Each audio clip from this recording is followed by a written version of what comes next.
بسم اللہ الرحمن الرحیم۔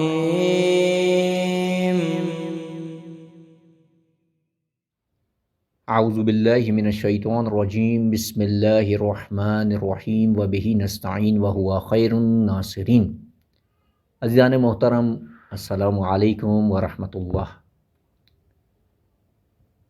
آج میری گفتگو کا یہ دوسرا حصہ ہے، اور میں اپنی پچھلی گفتگو میں ایک کتاب کی معرفی آپ لوگوں کے سامنے کرا چکا ہوں۔ ایک کتاب کے بارے میں آپ لوگوں کے سامنے تذکرہ کیا، سیرت نبوی کے حوالے سے یہ کتاب ہے، اور جناب رہبر معظم سید علی خامنئی نے اس کو تالیف کیا ہے۔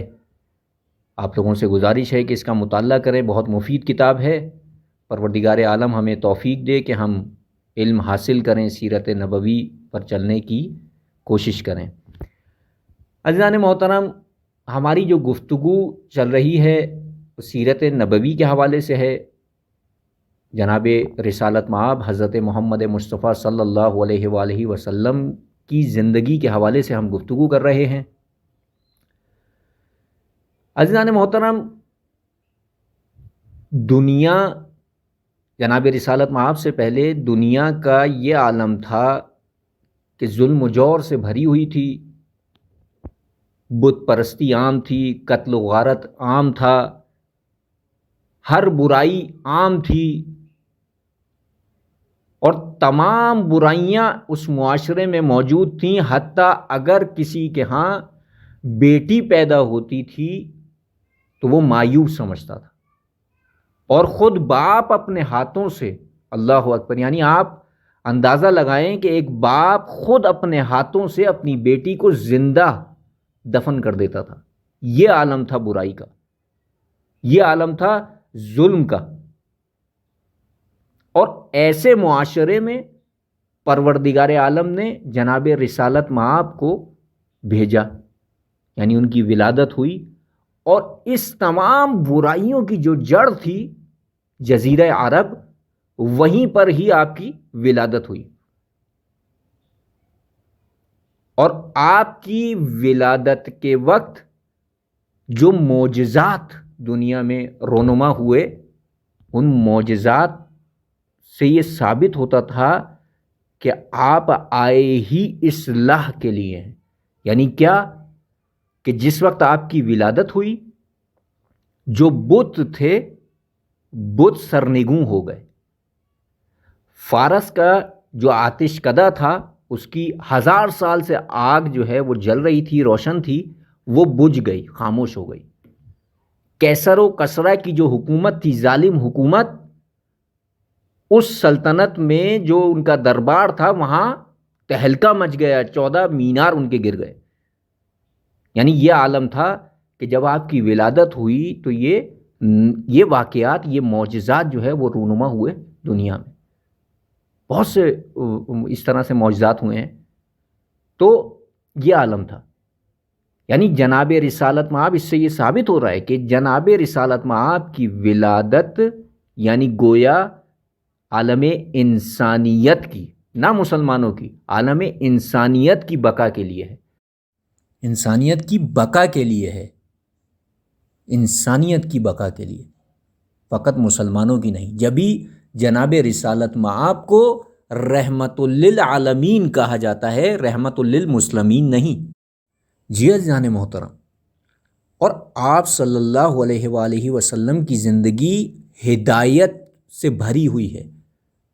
اگر کوئی انسان ہدایت حاصل کرنا چاہے تو حتماً اس کو چاہیے کہ وہ جناب رسالت مآب حضرت محمد مصطفیٰ صلی اللہ علیہ وآلہ وسلم کی زندگی کا مطالعہ کرے، اور کوشش کرے جس حد تک ہو سکتا ہے اس پر عمل پیرا ہو، عمل کرے اس پر۔ ایک واقعہ آپ کی زندگی کا دیکھیں، اخلاق کا عالم کیسا ہے، کس شخصیت، جناب رسالت مآب کی بات ہو رہی ہے کہ جن کی ہم نشینی جناب جبرائیل امین جو ہے وہ چاہتے ہیں۔ اللہ اکبر، ان کا اخلاق کیسا ہے کہ ایک دفعہ ممبر پر بیٹھے ہوئے ہیں، تشریف رکھے ہوئے ہیں ممبر پر اور خطاب فرما رہے ہیں، لوگ بیٹھے ہوئے ہیں، تو آپ نے فرمایا اگر میری گردن پر کسی کا حق ہے تو وہ آئے اور مجھ سے لے لے۔ تو لوگ کہنے لگے یا رسول اللہ آپ کی گردن پر ہمارا حق؟ تو آپ نے فرمایا ہاں، اگر کسی کی حق تلفی مجھ سے ہوئی ہے اور میری گردن پر اس کا حق ہے تو وہ آئے اور مجھ سے وصول کر لے۔ تو اتنے میں ایک شخص کھڑا ہوا اور کہنے لگا یا رسول اللہ آپ کی گردن پر میرا ایک حق ہے۔ تو آپ نے فرمایا ہاں بتاؤ۔ تو کہنے لگا کہ یا رسول اللہ ایک دفعہ میں ناکے سے گزر رہا تھا، میرا ناکا آپ کے نزدیک آیا، تو آپ نے اپنی عصا سے میرے ناکے کو دور کرنا چاہا، لیکن وہ عصا میرے شکم پر لگی، تو میں چاہتا ہوں کہ میں قصاص لوں آپ سے۔ تو تمام لوگ جو بیٹھے ہوئے تھے وہ پریشان ہو گئے کہ یہ کیسا آدمی ہے، رسول خدا سے یہ بات کر رہا ہے اس طرح۔ تو جناب رسالت مآب نے ایک شخص کو کہا کہ جاؤ میرے گھر سے میری عصا لے کر آؤ۔ وہ عصا لائی گئی، اس شخص کے ہاتھ میں دی اور کہا، رسول خدا صلی اللہ علیہ وآلہ وسلم نے فرمایا کہ آؤ اور آ کے اپنا قصاص لے لو۔ تو وہ شخص نزدیک جیسے جیسے نزدیک آنے لگا رسول خدا صلی اللہ علیہ وآلہ وسلم کے، لوگوں کی پریشانی بڑھتی چلی گئی، لوگ پریشان ہوتے رہے کہ ایسا نہ ہو یہ جسارت کر دے۔ لیکن وہ جیسے ہی جناب رسالت مآب کے نزدیک پہنچا، اس نے خود کو حضرت صلی اللہ علیہ وآلہ وسلم کے قدموں میں گرا دیا اور آپ کے شکم پر بوسہ لینے لگا، کہنے لگا یا رسول اللہ میں آپ سے قصاص نہیں چاہتا، میں چاہتا تھا کہ خود کو آپ سے مس کر لوں تاکہ اپنے آپ کو جہنم کی آگ سے بچا لوں۔ اللہ اکبر۔ عزیزان محترم، یعنی اس کو یہ معلوم ہے کہ آپ کی ہم نشینی، آپ کی سیرت پر عمل کرنا، آپ کے فرامین پر عمل کرنا، آپ سے منسلک ہونا جہنم کی آگ سے نجات کا ذریعہ ہے۔ عزیزان محترم، ہم پر لازم ہے، ہمارے پاس یہ دولت ہے، اہل بیت کی محبت، رسول خدا کی محبت، یہ خدا کی طرف سے ہم پر نعمت ہے۔ خدا نے ہمیں یہ لطف و عنایت عطا کی ہے ہم پر کہ ہمارے دلوں میں ان کی محبت ہے، لیکن فقط محبت نہیں ہونی چاہیے، بلکہ محبت کا تقاضا ایسا ہونا چاہیے کہ ان کے ہر فرامین کو مطالعہ بھی کریں، ان کی زندگی کا مطالعہ بھی کریں اور خود کو کوشش کریں ان کی سیرت میں ڈھالیں، اپنی زندگی میں یہ تبدیلی لے کر آئیں کہ ان کی سیرت سے مستفید ہوں، اپنے آپ کو اس طرح سے بنائیں۔